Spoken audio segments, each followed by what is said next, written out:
Teleimpacto, lo que necesitas saber.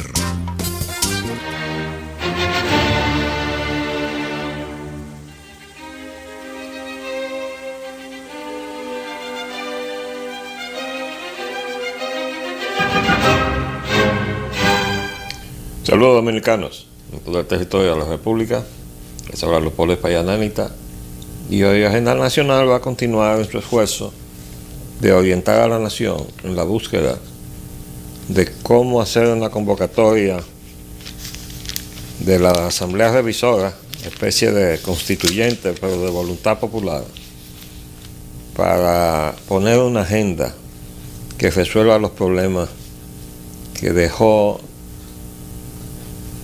dentro del marco de su redacción la Constitución del 2010, modificada en el 2015 para dar paso a la reelección. Quiero de paso decirle a los amables televidentes que todos aquellos que tengan alguna idea que aportar de lo que considere que son asuntos esenciales a resolver en la situación apremiante de la nación, pueden dirigirlo a mi correo electrónico l.espaillat, como la provincia, @codetel.net.do. Mientras tanto, hemos perdido contacto con el amigo Fortunato, que hace días que me dijo que tenía que ponerle atención y ayuda al sargento Ureña de los Hombres Rana, que parece que estaba muy mal de salud y tenían que internarlo, pero no he tenido más contacto con él. Mientras tanto, él fue quien me dio el camino jurídico para poder hacer una convocatoria de redacción popular. Esto tendría que hacerse en virtud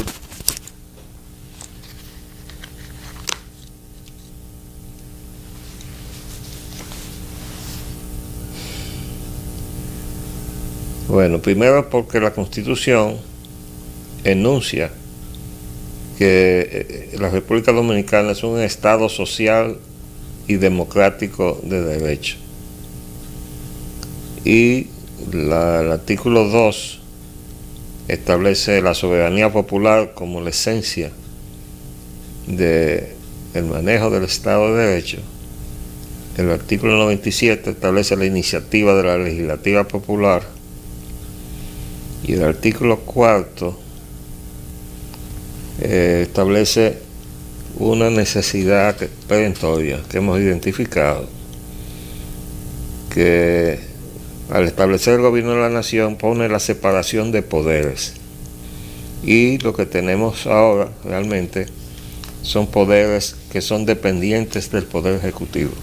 El poder judicial debe ser no solamente totalmente independiente, sino en condiciones de poder ser imparcial y arbitrar cualquier diferencia entre el poder legislativo y el poder ejecutivo, y no puede estar ligado por razones políticas partidarias al poder ejecutivo.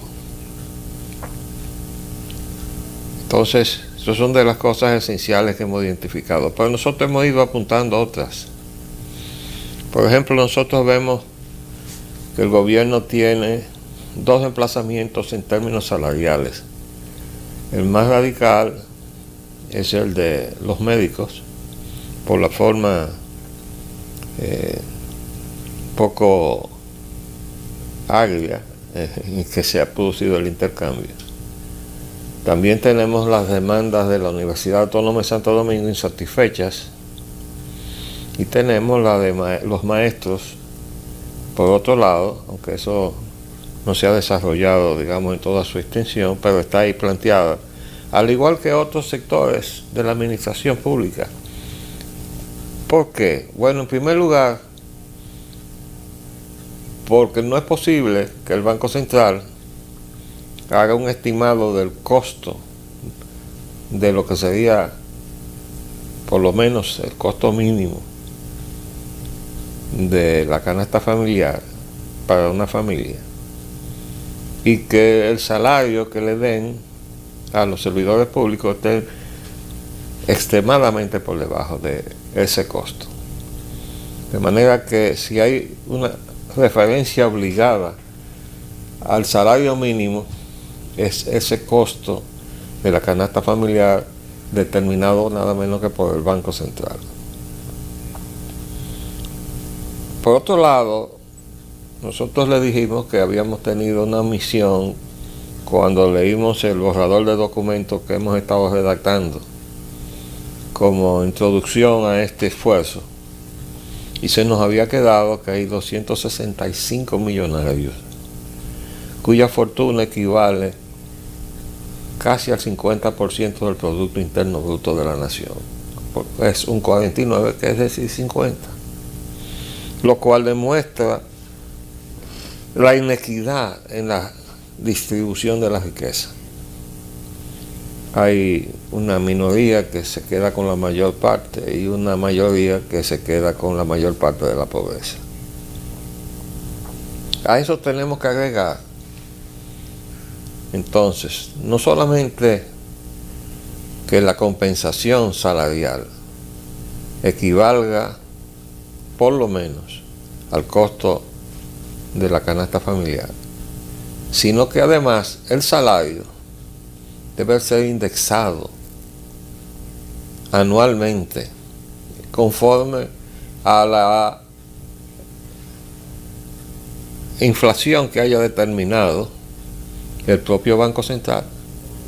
Eso es lo que ellos hacen. Ellos determinan cuál ha sido la inflación que se ha producido a lo largo de un año. ¿Qué pasa? Que ese coeficiente que lleva el Banco Central nunca se ha usado para indexar los salarios de la empleomanía del Estado. Entonces, los salarios, cuando se llega a establecer a un nivel justo, como podría ser si logramos equiparar a la canasta familiar con el salario mínimo, si esa canasta familiar se va indexando con la inflación, pues automáticamente debe irse indexando, o sea, debe ir junto, se hace una actualización automática del salario, porque si se ha indexado el costo de la canasta familiar con la inflación, entonces, y si el salario mínimo se lleva a ese costo de la canasta familiar, pues automáticamente se habrá indexado el salario. De todas maneras, eso estamos hablando del salario mínimo, pero no es justo que el resto de la escala salarial hacia arriba, bueno, pues pierda su poder adquisitivo sencillamente porque la inflación se lo va comiendo constantemente, y muchas veces, y casi siempre, por acción del propio gobierno, con impuestos, como pasó ahora con el ITEVI, que no podíamos entender cómo podía haber gente que votara por el gobierno cuando le subió el costo de la vida en el año electoral. El ITEVI subió al 18%, y ahora se está jugando con la idea de subirlo más porque el gobierno necesita más ingresos. Bueno, hemos escuchado nada menos que una voz autorizada del lado empresarial, que es el amigo José Luis Corripio Estrada Pepín, que le dijo: apunten en otra dirección que no sea al consumidor. Porque, bueno, porque él es un hombre inteligente. Dice, bueno, todos los negocios dependen que la gente tenga poder adquisitivo, si no, no va a poder. En la medida en que la inflación se vaya comiendo su poder adquisitivo, habrá menos capacidad de compra. Entonces le dice, bueno, apunten a todas las exenciones y evasiones para que paguen, pero no apunten en recargar más al que ya está sobradamente recargado. Bueno, pero eso es sencillamente una lógica justa y además una lógica apropiada desde los puntos de vista de los intereses de quien vive, de poder negociar con los consumidores. Mientras más poder adquisitivo tengan, más van a comprar y habrá más compradores. Bueno, pues para proteger el poder adquisitivo de los consumidores, pues hay que buscar que del salario mínimo hacia arriba, anualmente, cada vez que se vota el presupuesto, se indexe el salario de ese servidor público con el indicador que lleva el Banco Central, el IPC, Índice de Precios al Consumidor. ¿Ustedes saben qué se usa el IPC del Banco Central? Para indexar los impuestos de los combustibles. ¿Ustedes quieren creer eso? Cada vez que sube la inflación, el gobierno cobra más impuestos en los combustibles, porque el IPC se utiliza para indexar los impuestos a los combustibles. Aparte de que la estructura de precios al consumidor de los combustibles, que se hace por una legislación que nos hemos cansado de decir que hay que modificarla, porque está totalmente distorsionada, y eso se votó durante el desgobierno de Hipólito Mejía. Se está indexando con los precios especulativos en la bolsa de Estados Unidos del West Texas Intermediate, que es el crudo petrolero, o sea, el petróleo que producen los Estados Unidos sin procesar, y por eso se le llama crudo. De un petróleo que nosotros no compramos. Nosotros no le compramos ese petróleo a los Estados Unidos porque estamos indexando el precio que pagan los dominicanos internamente con un petróleo que nosotros no compramos. Nosotros le compramos a Venezuela, le compramos a México, más recientemente más a México que a Venezuela. Pero si eso es lo que nosotros hacemos, entonces ¿por qué estamos indexando con los precios que son además especulativos? Y hay que hacer una diferencia en este momento, porque hay que diferenciar la economía especulativa propia de los grandes bancos y de los negocios que hacen los bancos con la economía real. La economía real es aquella que está determinada por la necesidad de uno de los factores de comprar y la necesidad de otro de los factores de vender. Y eso se negocia y se llega a un precio justo. Cuando el país compra petróleo para sus necesidades, fija precios en esa compra. Y después que ha fijado precios, todo lo que se compre de la cantidad que se haya negociado, debe fijarse al mismo precio que usted negoció. Entonces, ¿por qué se está cambiando semanalmente los precios de los combustibles cuando aquí se compra por no menos de 3 meses, digamos hasta 6 meses, para no decir que se compra por las necesidades de un año? Bueno, si usted compra para abastecerse durante 3 meses y procesar en la refinería el petróleo crudo, entonces usted va a tener precios estables de ese petróleo procesado en la República durante 3 meses y no bailándolo semanalmente, para que entonces los que están en el negocio de los combustibles especulen con esa diferencia. ¿En perjuicio de quién? Del bolsillo del consumidor.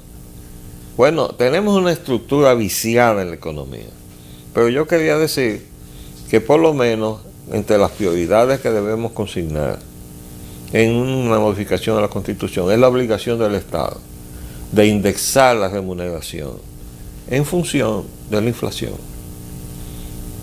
Otro aspecto, aquí veo, está en el titular del periódico hoy, y dice algo que hemos denunciado: país se convierte en paraísos, negocios de capitales ilícitos. Bueno, ya lo he dicho en todas las formas habidas y por haber. ¿De dónde creen ustedes que salen esas magníficas y elegantes torres que se están construyendo en la capital de la República? Del lavado de activos que no son el producto de una actividad lícita sino ilícita, entiéndase, del narco. Y entonces hemos pasado de ser un narcoestado y a emparejarnos entonces con el vecino Haití, que es un narcoestado, aparte de ser un estado fallido. Entonces, nosotros hemos estado citando ese proyecto de hacer de la isla el hub del Caribe, que lo han estado promoviendo élites económicas dominicanas y haitianas. Eso es una perversión de lo que debe ser el desarrollo de una isla que a ambos lados de la frontera está llena de oro y plata. Entonces, por eso tenemos que defender ese activo, que es el activo de la nación dominicana del lado de este lado de la frontera, y el activo que es de la nación haitiana del otro lado de la frontera. No podemos permitir que vengan a llevarse ese dinero nuestro y nosotros verlo complacientemente, que pertenece a las generaciones que vienen detrás de nosotros. Entonces, ese activo minero tiene que ser protegido. Y una de las cosas que debe estar en esa modificación de la Constitución es que no puede seguir esa facultad que tiene el Ministerio de Energía y Minas de dar concesiones de exploración y explotación por simple resolución. Eso tiene que ir al Congreso y aprobarlo el Congreso Nacional cada vez que se otorgue o se modifique una concesión sobre cualquiera de los recursos naturales de la República, sobre todo si son mineros y sobre todo si son metálicos, que son los de oro y de plata y de otros minerales metálicos, que los hay también de ambos lados de la frontera. Entonces, son facultades que nosotros le tenemos que dar una orientación que rescaten ese patrimonio de la corrupción imperante.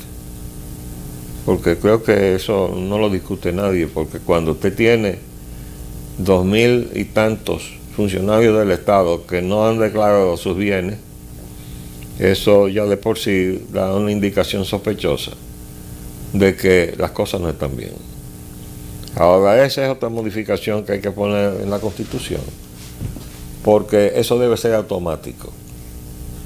Es decir, declaración de bienes. O sea, en el enunciado de la persecución de la corrupción debe decir: todo aquel que no pague, no haga su declaración de bienes, el ministro o el tesorero de la nación automáticamente suspenderá la remuneración del que esté en esa condición. Y que no haya que averiguar más nada, simplemente no va a cobrar. Otro aspecto que nosotros creemos que debe introducirse y tiene que ver con esa disputa con relación a la cuestión de educación y la Universidad Autónoma. Hay una ley, que es la Ley de Autonomía de la Universidad, que le otorga el 5% del presupuesto de la nación, y eso no se ha cumplido nunca. Claro, por culpa de quienes han estado manejando la situación, sean los presidentes que se permiten violar la ley y no pasa nada, como de las autoridades de la universidad, que se supone que debían saber defender sus intereses.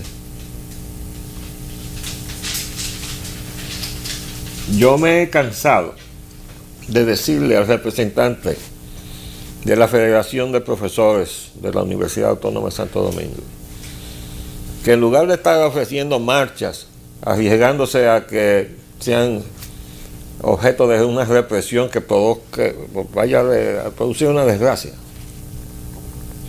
que pongan eso en manos de algunos de los profesores de derecho de los que están ahí en la propia universidad, que depositen un recurso de amparo frente al Poder Ejecutivo y frente al Congreso Nacional en las instancias del del Poder Judicial,